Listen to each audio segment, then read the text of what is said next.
ಬೀದರ್ ಜಿಲ್ಲೆಯ ಪೊಲೀಸ್ ವರಿಷ್ಠರು ಬಹಳ ಒಂದು ಒಳ್ಳೆಯ ಒಂದು ಶ್ಲಾಘನೀಯ ಒಂದು ಕೆಲಸ ಮಾಡಿದ್ದಾರೆ, ಅಕ್ಕ ಪಡೆ ಅಂತ ಹೇಳಿ. ಸೊ ಆ ಅಕ್ಕ ಪಡೆಗೆ ಸಂಪೂರ್ಣ ಮಹಿಳಾ ಮತ್ತು ಮಕ್ಕಳ ಕಲ್ಯಾಣ ಇಲಾಖೆ ಅಪ್ರಿಷಿಯೇಟ್ ಮಾಡುತ್ತೆ. ಯಾಕಂತಂದ್ರೆ ಇದನ್ನ ಇಡೀ ರಾಜ್ಯದಲ್ಲಿ ನಾನು ಅತಿ ಶೀಘ್ರದಲ್ಲಿ ವಿಡಿಯೋ ಕಾನ್ಫರೆನ್ಸ್ ಮುಖಾಂತರ ಇಡೀ ರಾಜ್ಯದ ಕಮಿಷನರೇಟ್ಗಳ ಕಮಿಷನರ್ಗಳಿಗೆ ಮತ್ತು ಪೊಲೀಸ್ ಇಲಾಖೆಯ ಜಿಲ್ಲಾ ವರಿಷ್ಠರ ಜೊತೆ ನಾನು ವಿಡಿಯೋ ಕಾನ್ಫರೆನ್ಸ್ ನಾನು ಮತ್ತು ನಮ್ಮ ಸೆಕ್ರೆಟರಿ ಡೈರೆಕ್ಟರ್ ಮಾಡಿ ಈ ಅಕ್ಕ ಪಡೆ ಬೀದರ್ ಮಾಡೆಲ್ ಅಕ್ಕ ಪಡೆಯನ್ನ ಇಡೀ ರಾಜ್ಯದಲ್ಲಿ ವಿಸ್ತರಣೆ ಮಾಡಲಿಕ್ಕೆ ನಾವು ಹೆಜ್ಜೆನ ಇಡ್ತಾ ಇದ್ದೀವಿ. ಇಟ್ಸ್ ಅಪ್ರಿಷಿಯೇಬಲ್ ವರ್ಕ್ ಅಂತ ಹೇಳಲಿಕ್ಕೆ ಬಯಸ್ತೇನೆ.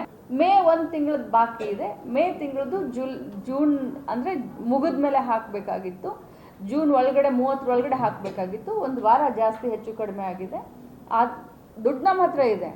FD ಅವ್ರು ನಮ್ಮ ಹತ್ರ ದುಡ್ಡು ಕೊಟ್ಟಿದ್ದಾರೆ. ಇನ್ನೊಂದು ವಾರದಲ್ಲಿ ನಾವು ಮೇ ತಿಂಗಳದ ಹಣವನ್ನು ಜೂನ್ ತಿಂಗಳದ ಹಣವನ್ನು ನಾವು ಹಾಕ್ತೀವಿ. ಮೇ 30th ವರೆಗೆ ನಮ್ಮದು ಕ್ಲಿಯರ್ ಆಗಿದೆ. ಜೂನ್ ತಿಂಗಳದ್ದು ಕೂಡ 1 ತಿಂಗಳು ಮುಗಿದ ಮೇಲೆ ಹಾಕಬೇಕು. ಸೊ ಜುಲೈ 15th ಒಳಗಡೆ ಮೇ ತಿಂಗಳದ ದುಡ್ಡನ್ನು ಕೂಡ ಹಾಕ್ತೀವಿ. ಜೂನ್ ಕದನನೇ ಇಲ್ಲ, ಇನ್ನು ವಿರಾಮ ಏನಿಲ್ಲ.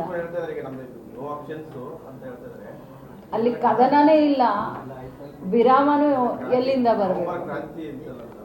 ಕ್ರಾಂತಿ ಯಾರು ಹೇಳಿದಾರೋ ಅವ್ರನ್ನ ಕೇಳಿ. ನಮ್ಮಲ್ಲಿ ಏನು ಕ್ರಾಂತಿ ಇಲ್ಲ, ನಮ್ಮಲ್ಲಿ ಓನ್ಲಿ ಶಾಂತಿ. ಅವ್ರ ಬೆಂಬಲಿಗರು ಬ್ರದರ್, ಇವ್ರ ಬೆಂಬಲಿಗರಲ್ಲ.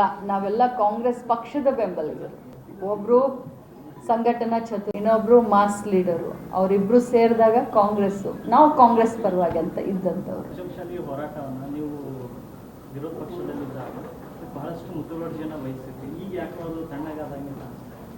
ಎಲ್ಲೂ ತನಗ ಆಗಿಲ್ಲ. ಪಂಚಮ್ ಸಾಲ್ ಈಗ ಕುಂದ ಮತ್ತೆ ಇದು ಅದ್ರ ಬಗ್ಗೆ ಚರ್ಚೆ ಮಾಡ್ಬೇಕಂದ್ರೆ ಅದ್ರ ಬಗ್ಗೆ ಗಂಟೆಗಟ್ಟಲೆ ಟೈಮ್ ಬೇಕು. ಈಗ ಬಂದಿರೋ ವಿಚಾರ ನನ್ನ ಇಲಾಖೆಯ ಪ್ರಗತಿ ಪರಿಶೀಲನೆಗೆ ಇದ್ರ ಬಗ್ಗೆ ಫೋಕಸ್ ಮಾಡಿ